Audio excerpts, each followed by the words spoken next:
السلام علیکم دوستو، امید ہے آپ لوگ خیریت سے ہوں گے اور یقیناً اپنی زندگی کو بھی بھرپور انجوائے کر رہے ہوں گے۔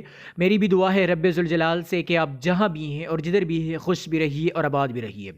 جی دوستو، پاکستان پیپلز پارٹی کے سابق رہنما مصطفیٰ نواز کوکر نے دعویٰ کیا ہے کہ سابق army chief general retired Qamar Javed Bajwa نے عمران خان کے خلاف تحریک عدم اعتماد میں پاکستان ڈیموکریٹک موومنٹ کی مدد کی تھی۔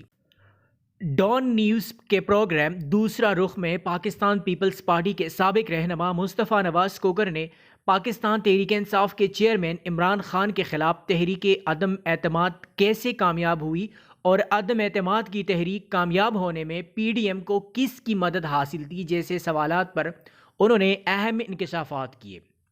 سابق سینیٹر مصطفیٰ نواز کوکر نے میزبان نادر گرامانی کو دیے گئے انٹرویو میں دعویٰ کیا کہ سابق army chief general retired Qamar Javed Bajwa نے عمران خان کے خلاف تحریک عدم اعتماد میں پی ڈی ایم کی مدد کی تھی۔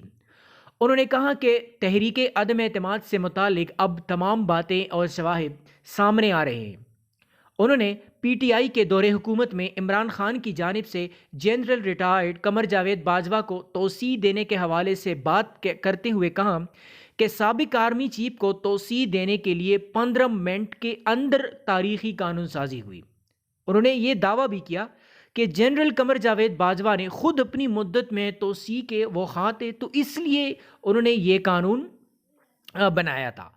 پیپلز پارٹی کے سابق رہنما انہوں نے یہ بھی کہا کہ سابق آرمی چیف کو مدت میں توسیع کے لیے اسٹیبلشمنٹ کا اثر و رسوخ تھا۔ اختلافات کے باوجود تمام سیاستدان آنن فانن قانون پر متفق ہوئے تھے۔ سابق سینیٹر مصطفیٰ نواز کوکر نے کہا کہ اب متحدہ قومی موومنٹ یعنی ایم کیو ایم کے دڑوں کو اکٹھا کیا جا رہا ہے۔ ایم کیو ایم کے اپنے رہنما کہہ رہے ہیں کہ انہیں اکٹھا کرنے میں اسٹیبلشمنٹ کا کردار ہے۔ انہوں نے مزید کہا کہ فروری 2022 میں کہا گیا کہ ہم نیوٹرل ہیں، لیکن ادارے آج بھی نیوٹرل نہیں ہے۔ مصطفیٰ نواز کوکر نے کہا کہ وزیر اعلیٰ پنجاب پرویز الہی نے انکشاف کیا تھا کہ انہیں تحریک انصاف میں جانے کا کہا گیا تھا۔ مصطفیٰ نواز کوکر نے ایک اہم انکشاف یہ بھی کیا کہ سینٹ کی کمیٹی برائے انسانی حقوق کے چیئرمین کی حیثیت سے ان پر دباؤ تھا۔ مصطفیٰ نواز کوکر سینٹ کی قائمہ کمیٹی برائے انسانی حقوق کے چیئرمین تھے اور اہم معاملات پر نوٹس بھی انہوں نے لیا تھا۔ ان کا کہنا ہے کہ اسٹیبلشمنٹ ان کے بطور چیئرمین انسانی حقوق کمیٹی کام سے خوش نہیں تھی۔ انہوں نے کہا کہ بطور چیئرمین انسانی حقوق کمیٹی بہت سے معاملات کا نوٹس لیا، شاید اسٹیبلشمنٹ ان چیزوں سے خوش نہ ہو۔ میں نے حیات بلوچ قتل کیس کا نوٹس لیا اور اس وقت آئی جی ایف سی کو کمیٹی میں طلب کیا تھا۔ ان کا مزید کہنا تھا کہ میں نے سندھ کے شاعر کے بیٹے کا رینجرز کی جانب سے اغوا کا نوٹس لیا اور پی ٹی آئی کے دور میں صحافیوں کے خلاف کیسز کا بھی نوٹس لیا تھا۔